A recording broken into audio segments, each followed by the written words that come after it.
ये मुल्क हमारा है। इस मुल्क पे 700 साल हमने जहां बानी और गुमरानी की। ये चार मीनार तुम्हारा है, ये किले गोल गुंजा तुम्हारा है, ये दारुल सलाम तुम्हारा है, ये कुतुब मीनार तुम्हारा है, वो ताजमहल की खूबसूरती तुम्हारी है। अरे सब कुछ तुम्हारा है। औज़ु बिल्लाहि मिनश शैतानिर रजीम, बिस्मिल्लाहिर रहमानिर रहीम। अस्सलामु अलैकुम व रहमतुल्लाहि व बरकातुहू। जनाब नूर महबूब आलम साहब, मोअज़्ज़िज़ हाज़रीन इकराम, मेरे तमाम मजलिसी रुफ़क़ा, हाज़रीन इकराम, बुज़ुर्गान मिल्लत, मेरी इज़्ज़तदार और माँ और बहनों, मैं आप तमाम का शुक्रिया अदा करता हूँ कि आपने इतनी गर्मी में इस दोपहर के वक्त में आज के इस जलसे में शिरकत की। आपका बेहद शुक्रिया।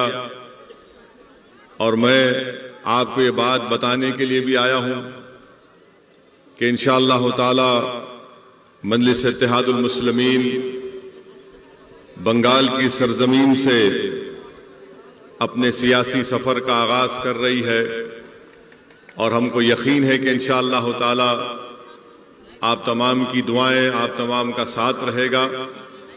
और मैं आपको इस बात का वादा भी कर रहा हूं और तयखुन भी दे रहा हूं कि हम सिर्फ इस एक इलेक्शन के लिए बंगाल को नहीं आए हैं, बल्कि इंशाअल्लाह ताला मैं जब तक जिंदा रहूंगा बंगाल में हम हर इलेक्शन लड़ेंगे, चाहे असेंबली का हो, पार्लियामेंट का हो, जिला परिषद का हो। और मेरे इस दुनिया से चले जाने के बाद भी मुझसे ज्यादा काबिल और बेलोस लोग आकर भी बंगाल में मजलिस इत्तेहादुल मुस्लिमीन के काम को जारी और सारी रखेंगे इंशाअल्लाह। तीसरी अहम बात मैं आपको बताना चाहूंगा कि इस आने वाले असेंबली इलेक्शन में इंशाअल्लाह ताला जलंगी और सागरदगी से मजलिस इत्तेहादुल मुस्लिमीन का उम्मीदवार इस इलेक्शन में लड़ेगा इंशाअल्लाह ताला। और दूसरे मुकामात, दूसरे असेंबली कॉन्स्टिट्यूंसीज के ताल्लुक से इंशाअल्लाह 1-2 दिन के अंदर हम लोग फैसला करके बताएंगे।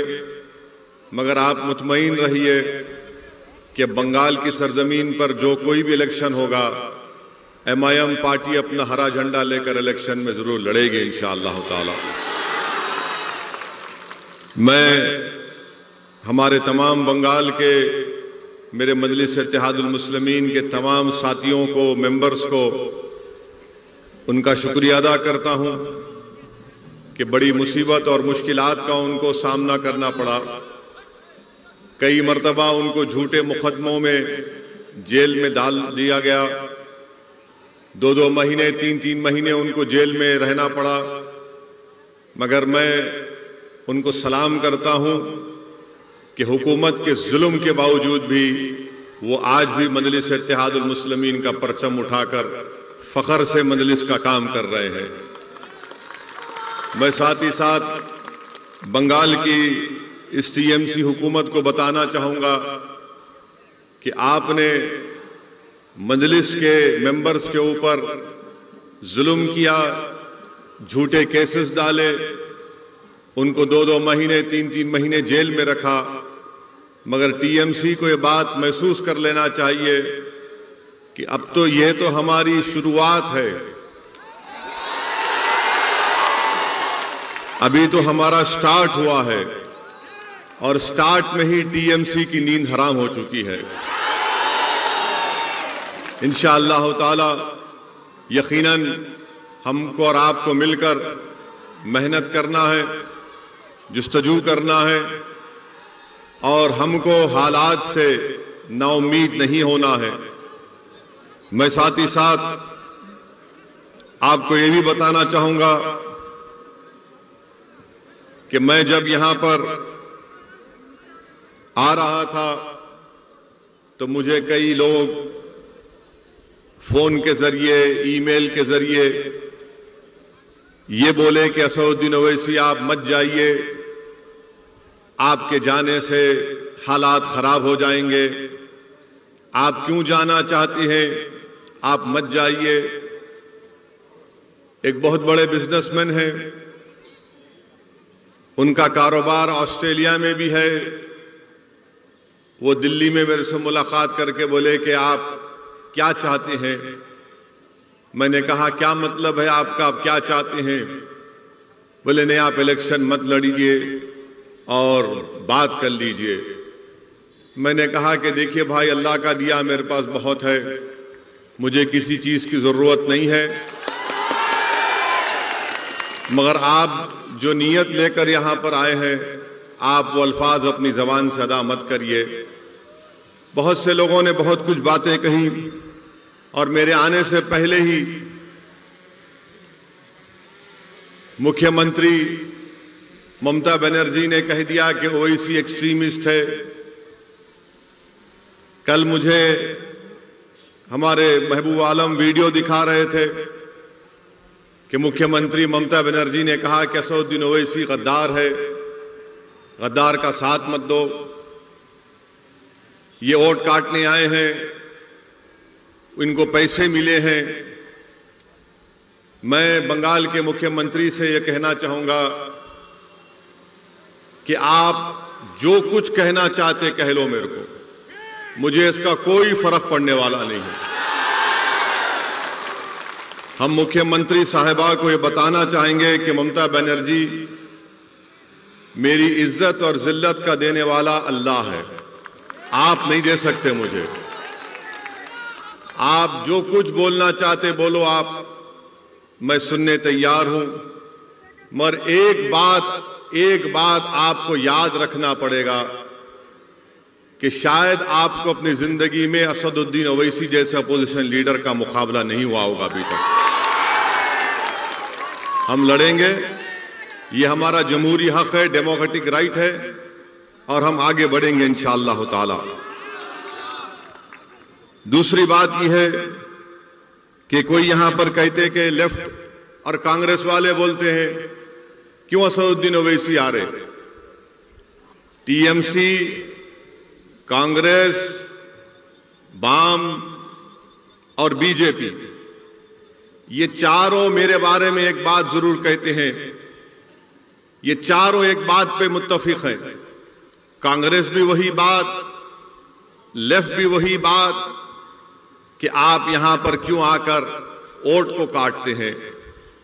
मैं पूछना चाहता हूं टीएमसी के लोगों से, कांग्रेस और बाम के लेफ्ट के लोगों से, क्या बंगाल का वोटर आपका गुलाम है कि आपकी बात को सुनेगा? बंगाल का वोटर जिसको चाहे वोट देगा, मुझे देगा या नहीं देगा, मगर आप कब से बोलना शुरू कर दिए कि नहीं आओ। मेरे अजीज दोस्तों, मेरी इज्जतदार मां और बहनों, 70 साल से आप लोगों ने कांग्रेस को वोट दिया, लेफ्ट फ्रंट को वोट दिया, 10 साल आपने टीएमसी को वोट दिया, और इन तीनों पार्टीज ने आपसे वोट लेकर यह कहा कि हम हिंदुत्व को रोकेंगे, हम आपका डेवलपमेंट करेंगे, हम आपसे इंसाफ करेंगे। मगर मैं आपको बता रहा हूं कि बंगाल के दलितों को और खास तौर से मुस्लिम अक़लियत को ना इंसाफ मिला, ना उनका डेवलपमेंट हुआ, ना ये लोग बंगाल में हिंदुत्व की तहजीब को या उसके पॉलिटिकल गलबे को रोक सके। ये इनकी नाकामी की वजह से हिंदुत्व आज बंगाल में आगे बढ़ रहा है। 70 साल से धोखा दिया और आपका वोट हासिल किया। मेरे अजीज दोस्तों और बुजुर्गों, ममता बनर्जी क्या कहती हैं कि मैं मुसलमानों की प्रोटेक्टर हूं। ममता बनर्जी हर जगह कहती हैं, अब इस इलेक्शन में नहीं बोल रही हैं, मगर हम ममता बनर्जी को बताना चाह रहे हैं, आप जरूर बंगाल के मुख्यमंत्री हैं, मगर हमारा प्रोटेक्टर तो सिर्फ अल्लाह ही है, अल्लाह ही रहेगा। आपके प्रोटेक्शन की जरूरत नहीं है। आपका काम यह है कि बहैसियत मुख्यमंत्री आपने भारत के संविधान के ऊपर ओथ लिया है, और ओथ जब आप लेती हैं, चाहे आप हो या नरेंद्र मोदी हो, इनका काम यह है कि भारत की और बंगाल की जनता से इंसाफ करें, जो ना आप किया है और ना मोदी ने किया है। दोनों ने इंसाफ नहीं किया है, दोनों ने इंसाफ नहीं किया है। और चौथी बात यह कि ममता बनर्जी ने मेरे आने से पहले, माशाअल्लाह मैं शुक्रिया अदा करता हूं मैडम चीफ मिनिस्टर का, कि दूल्हे के आने से पहले उन्होंने दूल्हे के बारे में बात करना शुरू कर दी। हर जगह टीवी चैनल पर, जलसे में, बहुत अच्छा है, आप बोलिए जरूर, क्योंकि मुझे मालूम है कि आपके दिमाग में असदुद्दीन ओवैसी आपको दर्द पहुंचा रहा है, इसलिए ममता बनर्जी बोल रही हैं। हम ममता बनर्जी से, टीएमसी से पूछना चाहते हैं, 10 साल से आपको सत्ता मिली बंगाल में, आपने अभी अपने पार्टी का इलेक्शन मैनिफेस्टो रिलीज किया। इलेक्शन मैनिफेस्टो में एक वर्ड नहीं है मुस्लिम, एक वर्ड नहीं है, और आप उसमें लिखते भी नहीं है कि आपने 10 साल में मुस्लिम माइनॉरिटीज के लिए क्या किया, आपने मुस्लिम माइनॉरिटीज के लिए कौन सा काम किया, बताइए ना। वो भी नहीं बताते आप। और फिर आप ये भी बोलते हैं कि मैं, ममता बनर्जी ये भी कहती हैं कि मैं माइनॉरिटी की मिनिस्टर भी हूं, वो पोस्ट मेरे पास है। तो बताइए ना आपने क्या किया, कुछ तो किया होगा ना आपने, तो बताइए आपने क्या किया। मेरे अजीज दोस्तों और बुजुर्गों, मेरी इज्जतदार मां और बहनों, 10 साल आपने टीएमसी को वोट दिया, उससे पहले 30-31 साल लेफ्ट को, उससे पहले कांग्रेस को आपने वोट दिया। मैं आज आपके सामने सिर्फ कम से कम वक्त में चंद बातें बताकर यहां से रुखसत हो जाऊंगा, क्योंकि अब तो जलसा पहला हुआ है, इंशाल्लाह बहुत होंगे, अब यहां से जलसे होंगे इंशाल्लाह ताला। मैडम चीफ मिनिस्टर कुछ नहीं बता सकती हैं। मैडम चीफ मिनिस्टर क्या दिखाती हैं? मुसलमानों के ईद के दिन आकर सर पे अपने पल्ले सर पे ओढ़ के ऐसा दुआ करते, और आप लोग क्या करते हो? उससे पेट भरता, उससे नौकरी मिलती, बच्चों को स्कूल मिलता, अस्पताल मिलता, पुलिस से जुल्म का खात्मा होता, मगर ये इनका ड्रामा, सर पे ओढ़ो, हाथ उठाओ, अल्लाहू अकबर, ये नाटक है। ये नाटक कब तक चलता रहेगा?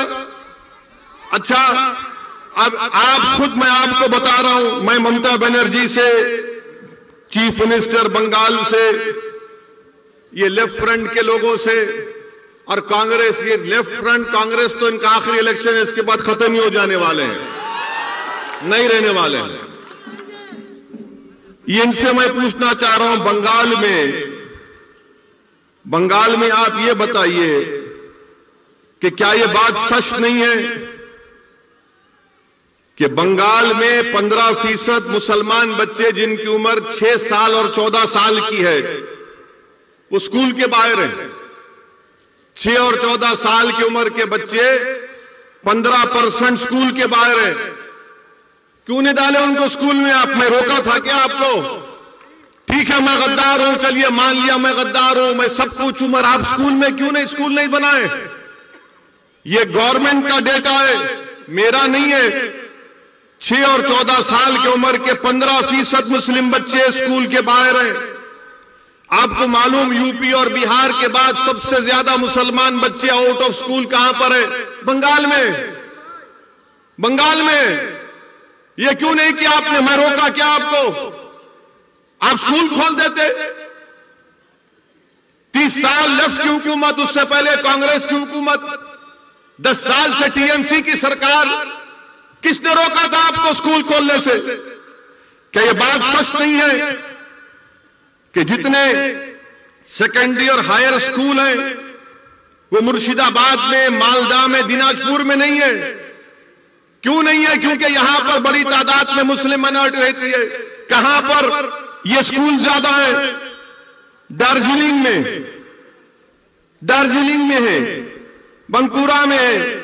आप बताइए फिर ये क्यों, आप यहां क्यों नहीं खोलते? आप यहां पर खोलना चाहिए ना जहां पर जरूरत है, मगर नहीं। ममता बनर्जी बोलेंगे वो ऐसी गद्दार है, लेफ्ट कांग्रेस बोलेंगे बी टीम है। अरे मैं सब कुछ हूं बाबा, तुमने स्कूल क्यों नहीं खोला? इनके पास इसका कोई जवाब नहीं है। अच्छा, आपको मालूम कि मुर्शिदाबाद जिले में 50% स्कूल के बच्चों को मिड डे मील स्कीम नहीं मिलता। अब तो खैर कोविड से स्कूल बंद है, मगर 2019 से क्यों नहीं देते आप मिड डे मील स्कीम? बच्चों को स्कूल में खाना दिया जाता है पूरे भारत में। 50% स्कूल्स में मुर्शिदाबाद में मिड डे मील स्कीम नहीं दिया जाता। क्यों नहीं दिया जाता? ठीक है ममता दीदी, मैं गद्दार हूं, मानता हूं कांग्रेस लेफ्ट वालों में भी टीम हूं। बताओ फिर तुम स्कूल में खाना क्यों नहीं देते? ये तुम्हारा डेटा है, मेरा नहीं है। और फिर लेफ्ट के लोग बोलते हैं हम मुसलमान को जमीन दिए। 3/4 Muslims of Bengal have no land, जमीन नहीं दिए और आप झूठ बोलते हैं मेरे अजीज दोस्तों और बुजुर्गों। फिर उसके बाद आप देख लीजिए कि 6 सबसे बदतरीन डिस्ट्रिक्ट्स जो हैं हेल्थ के एतबार से, 3 के 3 तो 50% मुस्लिम माइनॉरिटी के डिस्ट्रिक्ट्स हैं। आप क्यों नहीं खोले अस्पताल? वहां पर खोलना था ना, मैं रोका आपको। ठीक है, मैं गद्दार हूं, बी टीम हूं, मैं उनसे पैसे लिया, उनसे जो भी होगा अलग बात है, मगर ये काम आप क्यों नहीं करे? इनको इसी बात का हम सब सवाल करते हैं तो इनको तकलीफ हो जाती है। और मैं मुर्शिदाबाद की हमारी मां और बहनों को बताना चाह रहा हूं, मुर्शिदाबाद जिले के मां और बहनों को बताना चाह रहा हूं, जो 50% हमारी मां और बहनें बीड़ी बनाती ना। अब आप मेरी बात सुन लो, क्या आपने टीएमसी और कांग्रेस लेफ्ट के किसी एक लीडर से सुना कि नरेंद्र मोदी की सरकार एक नया रूल बना रही टोबैको के ऊपर, तंबाकू के ऊपर, उससे लाखों बीड़ी बनाने वालों की नौकरियां चले जाएंगी? मैं 1 महीना पहले नरेंद्र मोदी की हुकूमत को, गवर्नमेंट को लेटर लिखा कि कोप्टा में अमेंडमेंट्स मत लाइए। भारत में 85 लाख बीड़ी बनाने वाली और उसमें 70% महिलाएं। अगर वो कोप्टा का अमेंडमेंट आएगा तो लाखों नौकरियां चले जाएंगी बीड़ियों की। इस पर कोई टीएमसी क्यों नहीं बोलती? क्यों नहीं बोलती ममता बनर्जी मोदी को कि ये बोलो इस बारे में? ना कांग्रेस बोलती है, ना लेफ्ट बोलती है। बीड़ी का क्या बनाती हमारी मां और बहनें यहां पर। फिर आप वो भी देख लीजिए। अच्छा, मैं गद्दार हूं, ममता बनर्जी बोलती मैं गद्दार हूं, कांग्रेस बोलती कि मैं बी टीम हूं। अच्छा ये बताओ, पूरे बंगाल में 25.4% घर में टैप वाटर है, पानी का टैप वाटर है। मुसलमान को खाली 15% क्यों है? गद्दारों को पानी नहीं पिलाते ममता बनर्जी? आप बी टीम को पानी नहीं पिलाते क्या आप? 15% मुस्लिम के पास। अच्छा, ड्रेनेज लाइन पूरे बंगाल में 31.6% घर में ड्रेनेज लाइन है। कितने मुस्लिम माइनॉरिटी के पास है? 15.2%। क्या यह ठीक है? मुझे गाली दो, आप दिल भर के गाली दो, शायद आपका दिल मुतमईन होता होगा, रात में अच्छी नींद आती होगी, मगर ये सवाल का जवाब दो ना। इस सवाल का जवाब कौन देगा? मुर्शिदाबाद में आपको मालूम कि सबसे जहरीला पानी यहां पर मिलता है। मुर्शिदाबाद में आर्सेनिक पानी मिलता है, आर्सेनिक पानी, लाल रंग का पानी मिलता है। और उसमें पानी का क्या है? 3000 पार्ट्स पर बिलियन है। WHO बोलता है कि 300 लिमिट होना चाहिए। मुर्शिदाबाद में 3000 पार्ट्स पर बिलियन आर्सेनिक पानी मिलता है। क्या कर रही टीएमसी? क्या किया लेफ्ट ने? क्या किया कांग्रेस ने? जो मुर्शिदाबाद मालदा में बरसों से तुम्हारा एमपी, तुम्हारा एमएलए जीत के आ रहा, तुम तो साफ पानी नहीं पिला सकते, आर्सेनिक पानी आप देते हैं मेरे अजीज दोस्तों और बुजुर्गों। फिर वहीं पर आप देखिए मगरबी बंगाल में हायर एजुकेशन का सर्वे हुआ गवर्नमेंट ऑफ इंडिया का। कितने मुस्लिम माइनॉरिटी के बच्चे हायर एजुकेशन में पढ़ रहे मालूम आपको? बंगाल में मुसलमानों का पॉपुलेशन क्या है? 2011 का सेंसस कहता है 27-28%। हायर एजुकेशन में बंगाल के कॉलेजों में खाली 7.8 बच्चे पढ़ रहे हैं। 7.8। कितने टीचर है कलकत्ता यूनिवर्सिटी में, जादवपुर प्रेसिडेंसी में मुस्लिम टीचर 3.6 है। ममता जी, मैं गद्दार हूं ना? आप मुझे सलाह देना था, ये बच्चों को नौकरी क्यों नहीं देते आप? और फिर आपको जानकर हैरत होगी 11% हायर एजुकेशन में मुस्लिम्स हैं और 7.8% टीचर्स हैं। 27% 2011 का पॉपुलेशन मुस्लिम पॉपुलेशन है। आपको मालूम बंगाल में मुस्लिम एम्प्लॉयमेंट कितना है? कितनी नौकरियां हैं गवर्नमेंट में आपको मालूम? 27% पॉपुलेशन है मुस्लिम माइनॉरिटी का। और गवर्नमेंट में ममता बनर्जी हो या कांग्रेस हो, लेफ्ट हो, ओनली 6% मुस्लिम आज एम्प्लॉयमेंट में गवर्नमेंट में। 27% पॉपुलेशन, 6% नौकरी। और तीसरा आ जाइए आप, कितने जेल में है मुसलमान मालूम आपको? कितने जेल में है मुसलमान आपको मालूम? अभी बंगाल के कितने जेल में मालूम तुमको? तुम्हारी आबादी मुस्लिम अकलियत की आबादी 27%, गवर्नमेंट में नौकरी 6%, जेल में कितने मालूम? 38%। थाली मारने का नहीं है, सोचने का है। थाली मत मारो, सोचो मेरी बात को। ममता बनर्जी बोलती मैं गद्दार हूं, कांग्रेस लेफ्ट बोलती मैं बी टीम हूं। ठीक है, मैं मान लेता हूं तुम सच हो, मगर ये क्या है फिर? ये बर्बादी की दास्तान किसने की? ये बर्बाद किसने किया मुझे? तुम तो मेरा वोट लेकर चले गए, तुम तो मेरा वोट ले लिए ना, मगर तुमने क्या दिया मेरे बच्चों को? स्कूल दिया नहीं दिया, कॉलेज में एडमिशन दिया नहीं दिया, तुमने गवर्नमेंट में नौकरी दी नहीं दी, तुमने मेरे घर में पानी की लाइन दी नहीं दी, तुमने मुझे पीने का साफ पानी दिया नहीं दिया, तुमने मुझे क्या दिया? क्या दिया? तुमने मुझे जेल में डालकर मेरे नौजवानों की जिंदगी को बर्बाद कर दिया। ये पॉइंट है मेरे भाई। इसीलिए असदुद्दीन ओवैसी बंगाल को नहीं आना। मैं आपको सच्चाई से हर चीज बता रहा हूं, आप खुद देख लीजिए। अच्छा, आपको मालूम ये पुलिस के लोग हैं? कितने मुस्लिम सब इंस्पेक्टर है बंगाल में मालूम? कितना तुम्हारा पॉपुलेशन है? 28% पॉपुलेशन है ना। ममता बनर्जी बोलती है ओवैसी गद्दार, कांग्रेस लेफ्ट बोलती है ओवैसी बी टीम। पूरे बंगाल में खाली 7% मुस्लिम सब इंस्पेक्टर्स हैं। 7%, 7%, जिसको सार्जेंट बोलते हैं, इंस्पेक्टर बोलते हैं। कितने मालूम आपको? 2%। 2% है खाली। मेरे भाई ये क्या हो रहा है?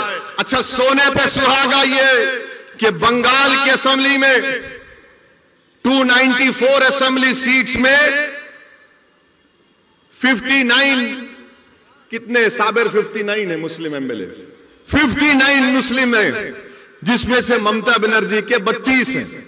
आप बोलेंगे ओ इसी तो 59 है।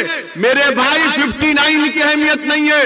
अगर मजलिस के 4 जीत के गए तो ममता बनर्जी को यह काम करना पड़ेगा। ये 59 से कुछ नहीं हुआ। क्या किया वो लोग? तो खाली गूंगे बन के बैठे रहे बंगाल के असेंबली में, कुछ बोल नहीं सके, पूछे नहीं कि क्यों इस नाइंसाफी हो रही है। और फिर टीएमसी हमसे बोलती कि हम गद्दार हैं। मैं ममता बनर्जी आपको याद दिला रहा हूं, यहां के जलसे से मैं ममता बनर्जी को याद दिला रहा हूं कि ममता बनर्जी 30 अप्रैल 2002, ये मैं जो कुछ कह रहा हूं ना, मैं चैलेंज कर रहा हूं। अगर इसमें से एक वर्ड भी गलत है तो मेरे को चैलेंज कर रहा हूं, बैठ के डिबेट करेंगे, टीवी के सामने आ जाओ। 30 अप्रैल 2002 को लोकसभा में डिबेट हुआ गुजरात के फसादात के लिए। जब मेरे वालिद सालारे मिल्लत अलैहिर्रहमा MP थे सुल्तान सलाहुद्दीन अवैसी, लोकसभा में सबने उस मोशन के खिलाफ वोट दिया। ममता बनर्जी, आपने तो मोदी का साथ दिया था 30 अप्रैल 2002 को। और मैं गद्दार हूं, मैं गद्दार हूं। अगर TMC के लोग यहां पर हैं तो जाके तुम्हारी दीदी को सुनाओ। 15 सितंबर 2003, 15 सितंबर 2003 टाइम्स ऑफ इंडिया अखबार की रिपोर्ट है। क्या तारीख? 15 सितंबर 2003। ममता बनर्जी क्या कहती है उसमें? ममता बनर्जी RSS के लोगों से मिलती है और मिलके बोलती है कि RSS के लोग देश प्रेमी हैं, देश प्रेमी हैं। और ममता बनर्जी बोलती है उनको कि अगर तुम 1% मेरा साथ दिए तो मैं बंगाल की पूरे मुकद्दर को चेंज कर दूंगी। ममता बनर्जी, तुमने तो 2003 में RSS से हाथ मिला लिया था और आज तुम असदुद्दीन ओवैसी को गद्दार कहती हो। क्या बात है ये? 2003 का, 15 सितंबर 2003 का। अच्छा, फिर ममता बनर्जी 2019 का पार्लियामेंट इलेक्शन हुआ। पार्लियामेंट के चुनाव में आप बताइए कि आपने बीजेपी को वोट दिया? कितनों ने बीजेपी को वोट नहीं दिया? हाथ उठाओ। शर्माओ ने, शर्माओ ने, डरना नहीं। कितने TMC को वोट दिया? डरो ना भाई, उठाओ, कोई बात नहीं। अच्छा, 18 बीजेपी कैसा जीत गई? 18 बीजेपी कैसा जीत गई बंगाल से? मैं तो नहीं था ना, गद्दार तो नहीं था, बी टीम भी नहीं थी, तो बीजेपी मोदी 18 कैसे जीत गया? TMC का, ममता का वोटर मोदी के गोद में बैठ के चाय पी रहा है। और ममता बनर्जी, TMC, लेफ्ट, कांग्रेस हमको गद्दार, बी टीम, क्या क्या गाली देते। अच्छा, फिर रिजल्ट आया तो ममता बनर्जी ने क्या कहा था? मीडिया ने जाकर ममता बनर्जी से क्या पूछा? ए दीदी, बीजेपी इतना जीत गई, क्या मुस्लिम की वजह से हुआ? मीडिया को भी शौक खाली मुसलमान से है। तो ममता बनर्जी ने क्या कहा कि हां, गाय दूध देती है तो कभी गाय लात भी मारती है। कहा था ना, कहा था ना। मेरे को एक जवाब दो, तुम इंसान हो, तुम गाय हो? अगर कोई बंगाल का मुसलमान है, वो इंसान है या गाय है? तुम इंसान हो या गाय हो? जोर से बोलो, तुम इंसान हो या गाय हो? तुम 2 टांग के हो या 4 टांग के हो? तो किसने अख्तियार दिया मुख्यमंत्री को कहने के लिए कि हम 4 टांग की गाय है? किसने दिया बताओ? अच्छा, फिर मुख्यमंत्री ने क्या कहा? गाय दूध देती है तो हम ले लेते हैं, लात मारती तो कबूल कर लेते हैं। ममता बनर्जी, हम गाय नहीं है, इंसान है, और इंसान को नौकरी की जरूरत है, इंसान को पानी की जरूरत है, इंसान को घर की जरूरत है, इंसान को नौकरी की जरूरत है, इंसान को स्कूल की जरूरत है, इंसान को कॉलेज की जरूरत है। मगर दीदी, आपने क्या किया? आपने तो दूध भी पी लिया, मलाई भी खा ली, मिष्टी दोई भी खा लिए। अब हमारे पास कुछ नहीं बचा है। मैं आपको गाय के रूप में नहीं देखता, मैं आपको इंसान के रूप में देखता हूं। मजलिस इत्तेहादुल मुस्लिमीन तुमको भारत का बावकार इंसान के तौर पर देखती है। मैं तुम्हारे से दूध लेने नहीं आया हूं, मैं तुम्हारा हक दिलाने के लिए आया हूं यहां पर। मैं तुम्हारे को भारत के संविधान में जो आपका जायज मुकाम है उसको दिलाने के लिए आया हूं। मैं इंसान को इंसान के रूप में उसकी इज्जत बहाल करने के लिए आया हूं। TMC आपको जानवर की तरह देखती और असदुद्दीन ओवैसी आपको इंसान के तौर पर देखता है। मेरे अजीज दोस्तों और बुजुर्गों, मेरे अजीज दोस्तों और बुजुर्गों,